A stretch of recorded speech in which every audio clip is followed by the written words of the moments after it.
So when it comes to scaling Facebook ads, there are two schools of thought when it comes to scaling. All right, one school of thought is this.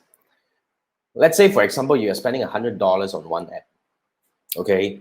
And then when you are trying to scale, right, some people would actually duplicate the ad set and give it a new budget, meaning that let's say the 100 one, I'll stay with 100, and then I will add another 100 to the new ad set, targeting the same audience, okay? And then using the same ad, exactly the same thing.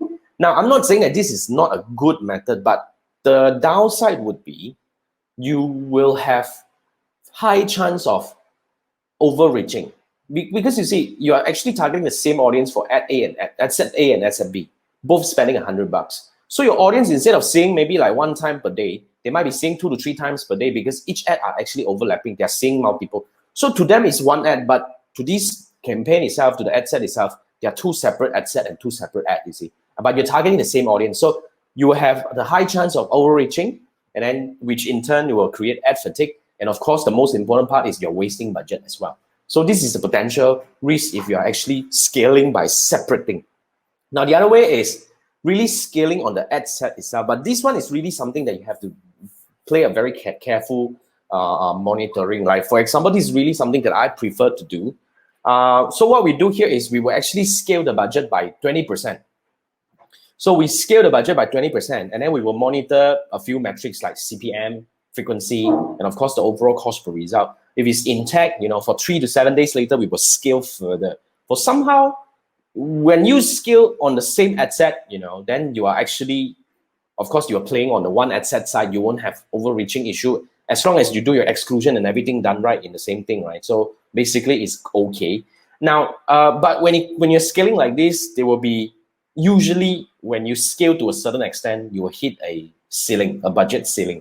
Let's say, for example, if you start with 100, like for now, then you scale 20%, 3 days, for 7 days later, if it's intact, then you push for another 20% until $180, it breaks. The CPM breaks, the frequency breaks and everything, then you know that that's the ceiling.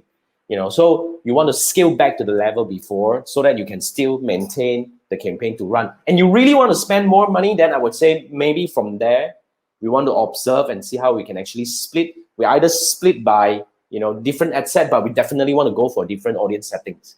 So that's what we do.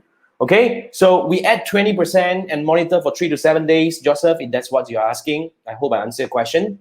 That's how we scale. But of course, if you need help scaling your Facebook ads campaign, you can always talk to me, because now I'm having this one-on-one program that I actually help meaningful businesses that want to really scale meaningfully.